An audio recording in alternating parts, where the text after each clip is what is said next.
MLC ఎన్నికల polling ముగిసింది. చెదురుమదురు ఘటనలు మినహా ప్రశాంతంగా పోలింగ్ ముగిసింది. తెలంగాణలో 2 టీచర్ 1 గ్రాడ్యుయేట్ స్థానానికి పోలింగ్ జరగగా ఏపీలో 1 టీచర్ 2 గ్రాడ్యుయేట్ స్థానాలకు పోలింగ్ నిర్వహించారు. వరంగల్లో మధ్యాహ్నం 3:30 వరకు 87%, ఉమ్మడి నిజామాబాద్ జిల్లాలో 80%, నల్గొండ జిల్లాలో 90%కి పైగా పోలింగ్ జరిగింది. ఇక ఏపీలో పలుచోట్ల ప్రలోభాల పర్వం మొదలైంది. కొన్ని సెగ్మెంట్లలో ఓటుకు 3,000 చొప్పున పంపిణీ జరిగినట్లు ఆరోపణలు వినిపించాయి.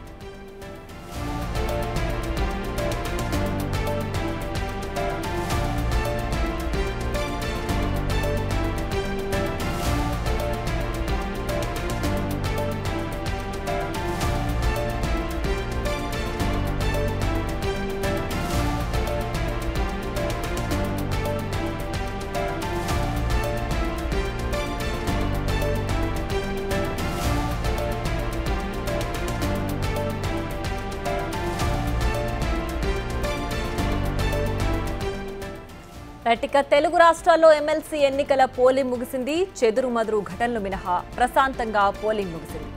తెలంగాణలో 2 టీచర్ 1 గ్రాడ్యుయేట్ స్థానానికి పోలింగ్ జరగగా ఏపీలో 1 టీచర్ 2 గ్రాడ్యుయేట్ స్థానాలకు పోలింగ్ నిర్వహించారు.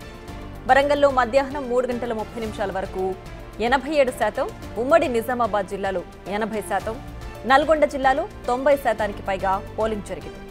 ఇక ఏపీలో పలుచోట్ల ప్రలోభాల పర్వం మొదలైంది. కొన్ని సెగ్మెంట్లలో ఓటుకు 3,000 చొప్పున పంపిణీ జరిగినట్లు ఆరోపణలు వినిపించాయి.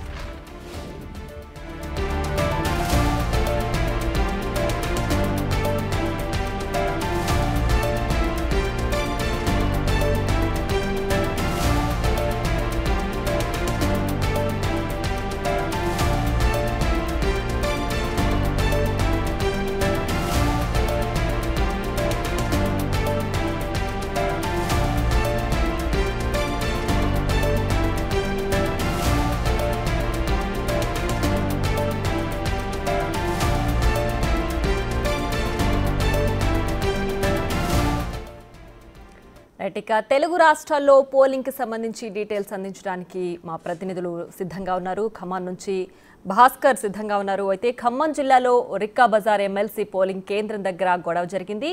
పోలింగ్ ఓవరాల్ గా ఎలా జరిగిందన్న దానిపై భాస్కర్ అందిస్తారు. భాస్కర్ చెప్పండి, ప్రస్తుతం అక్కడ పోలింగ్ ముగిసింది కదా, ఏంటి ప్రస్తుతం దానికి ఉన్న అప్డేట్ ఏంటి? ఎస్ప్రియా, ఇప్పటికే ఖమ్మం జిల్లాలో మొత్తం కూడా చూసుకుంటే కనుక ఉపాధ్యాయ ఎమ్మెల్సీ ఎన్నికలు మాత్రం కాస్త చెదురుమదురు సంఘటనల మీద అంత ప్రశాంతంగానే ముగిసిందని చెప్పుకోవచ్చు. ఉదయం 8 గంటల నుంచి ప్రారంభమైనటువంటి యొక్క ఎన్నికల ప్రక్రియ సాయంత్రం 4 గంటల వరకు కూడా ప్రశాంతంగా కొనసాగింది. అయితే మధ్యలో మాత్రం అభ్యర్థులకు సంబంధించినటువంటి ఏజెంట్స్, క్యాన్వాసింగ్ ఏజెంట్స్ మొత్తానికైతే అంటే ఏదైతే ఎన్నికల పోలింగ్ కేంద్రానికి సమీపంలో 100 మీటర్ల దూరంలోనూ మొత్తానికైతే ఆ అభ్యర్థులకు సంబంధించినటువంటి వాళ్ళంతా క్యాంపెయిన్ చేసుకుంటూ అక్కడ ప్రత్యేకంగా శిబిరాలు ఏర్పాటు చేసుకున్నారు. దానికి సంబంధించి అభ్యర్థులకు సంబంధించిన ఫ్లెక్సీలు ఏర్పాటు చేస్తూ బహిరంగంగానే అంటే ఓటుకు వినియోగించుకునేందుకు వస్తున్నటువంటి ఉపాధ్యాయులకు సంబంధించి వాళ్ళు ప్రచారం చేస్తున్న నేపథ్యంలో దానికి అడ్డు చెప్పినటువంటి పిఆర్టీఎస్ వాళ్ళు ఉద్యోగ సంఘాలు కావచ్చు, మరో కొంతమంది కూడా సంఘాలు అభ్యంతరం వ్యక్తం చేశారు. మరి కొంతవైపు చూసుకుంటే మాత్రం ప్రధానమంత్రి మోడీకి బీజేపీ పార్టీ అభ్యర్థిగా బలపరిచినటువంటి అభ్యర్థి దానికి సంబంధించి ఉన్నటువంటి ఏదైతే అభ్యర్థి ఉన్నారో పురుషోత్తం రెడ్డి మొత్తానికైతే అతని గెలుపు కోసం చివరకు ప్రధానమంత్రి మోడీ యొక్క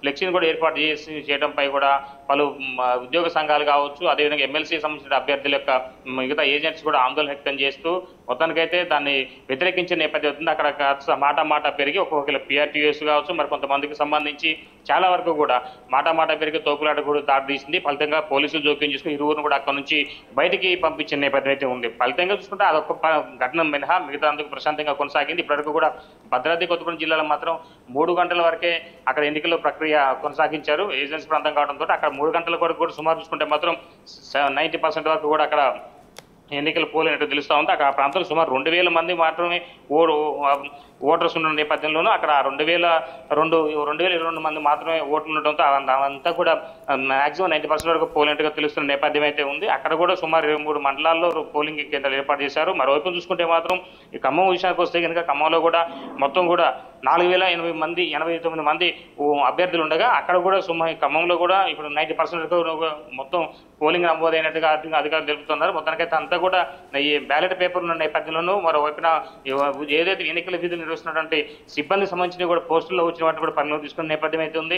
అయితే ఇప్పటికే ఇప్పుడు ఎన్నికల కేంద్రంలో ఉన్న అంతా కూడా ఎన్నికలకు సంబంధించినటువంటి బ్యాలెట్ బాక్సులు మొత్తం కూడా సీల్ చేస్తున్నటువంటి అధికారులు మనం క్లియర్ గా చూసుకోవచ్చు. అంటే ఇప్పుడు ఇక్కడ నుంచి ప్రత్యేక వాహనాల ద్వారా అంటే ఎన్నికలకు సంబంధించినటువంటి భారీ బందోబస్తు నడుమ ఇవన్నీ కూడా మళ్ళీ నల్లగొండ పంపించేందుకు కూడా అన్ని ఏర్పాట్లు సిద్ధం చేస్తున్న నేపథ్యం అయితే ఉంది. ఇప్పుడు ఎన్నికల బాక్సులు అంటే పోలింగ్ స్టేషన్ నుంచి ఒక్కొక్క పోలింగ్ స్టేషన్ కి అంటే నెంబర్తో సహా వాటి అన్నిటి కూడా చూసుకుంటున్న నేపథ్యం అయితే ఉంది.